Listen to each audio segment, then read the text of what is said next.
Good evening, everyone. We, the students of D2 Petrochemical Second Year, present you a short info about social, cultural, and political reforms. So, first of all, social is a Greek word which is combined with Latin word called as socias. The other word for socials are allies and companions.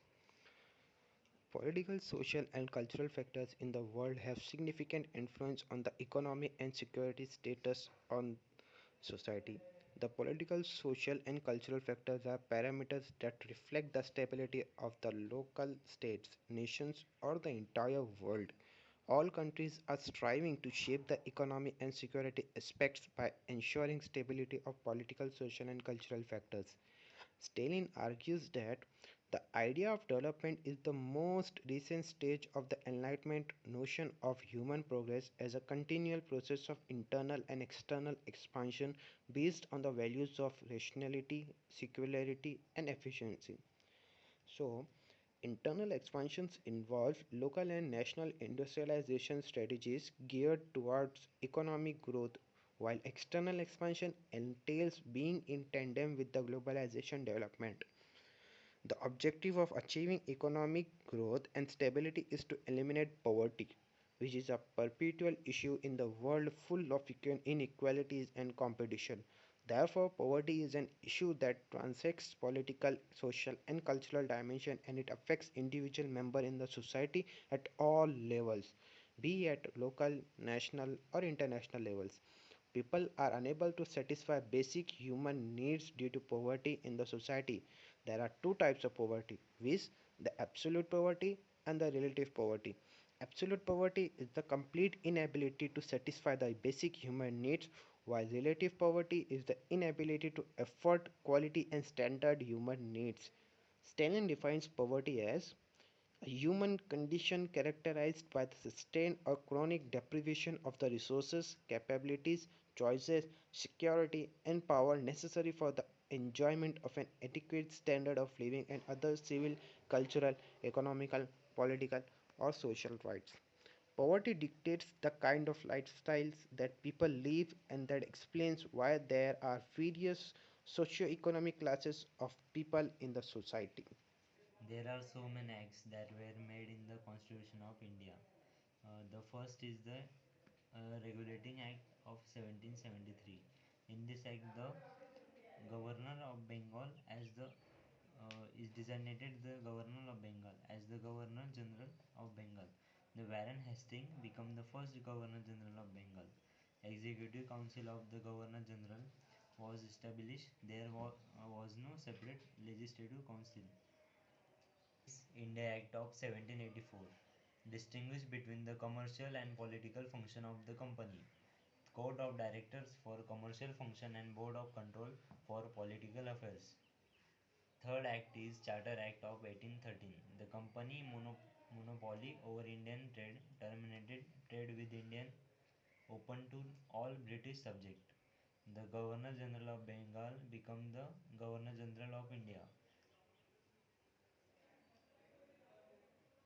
In the Charter Act, the legislative and executive function of the Governor General Council were separated. Fourth is the Indian Council Act of 1861. It is introduced for the first time Indian representation in the institution like Vicary, Executive, Legislative Council, non-official. Three Indians entered the Legislative Council. Legislative councils were established in the center and provinces. It provided that the Vicary Executive Council should have some Indians as the non-official members while transacting the legislative business. The fifth is the Indian Council Act of 1909. This act is also known as the Morley Minto Reforms. Direct election to Legislative Council, first attempt at introducing a representative and popular element. It changed the name of the Central Legislative Council to the Imperial Legislative Council. The sixth is the Government of India Act of 1919. This act is also known as the Montague-Chelmsford for reforms. The central subjects were demarcated and separated from those of the provincial subject. The scheme of dual governance diarchy was introduced in the provincial subject. Under the diarchy system, the provincial subjects were divided into two parts, transfer and reserve. On the reserve subject, governor was not responsible to the legislative council. The seventh and last Government of India Act of 1935. In this act provided the establishment of the All India Federation consisting of the provinces and the princely state as unit, though the federation never came into being. Feminist therapy believes that it is important to consider the social, cultural, and political context that contributes to a person's problem in order to understand the individual. In essence, feminist therapy focuses on the importance of understanding and acknowledging the psychological operation of women and minorities and the constraints imposed by the socio-political status to which they have been regulated. I agree that one should not only focus on the individual but his entire environment, both at home and elsewhere, should be taken into consideration to get a more comprehensive understanding of the individual. Therapists also believe that the client is expert on themselves, therefore they know what is best for them. They hold the view that for change to take place, it should be done socially. Additionally, their perception is that gender roles are influenced before birth and they state that women's development was led by men. I appreciate that feminist point of view is to certain extent.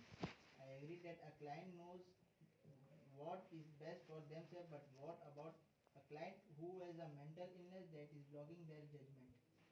I am traditional woman and believe in the traditional way of things. I am not sure what is meant by raising a child non-gender and I am not sure that I will be able to assist a client who is learning that way. Human health and education depends on the economic status of the individual, family, the society, complaint political, social and cultural aspect in a society that seeks to keep abreast with economic development due to the globalization provide an environment where economic thrives. Poor economic strategies by the government adversely affect the health and educational status of its citizens. Poverty directly reflects poor health and low education status of individual member in the society. Since poverty has social, political and cultural dimension, it affects everybody in the society. Therefore, so long as poverty still looms in the society, there would be a an achievement towards improving the health and social stand of the people. Poverty due to depressive of basic human needs or inequality encourages the emergence of criminal activities in the society. The criminal activities in the societies are proportional to the level of poverty. Eventually, the society becomes an unsafe place to both the poor and rich due to poverty and crimes respective. Therefore, the solution to poverty lies in the government effort that sharp political, cultural, and social parameters which determine poverty level in the country. Khatam bhai. Thank you for staying us with so long. Myself Mohiminchu with my colleagues Raj Patil, Siddiqui Taha, Zair Nadkar and Mayur Dhomni. I hope you have enjoyed and studied well.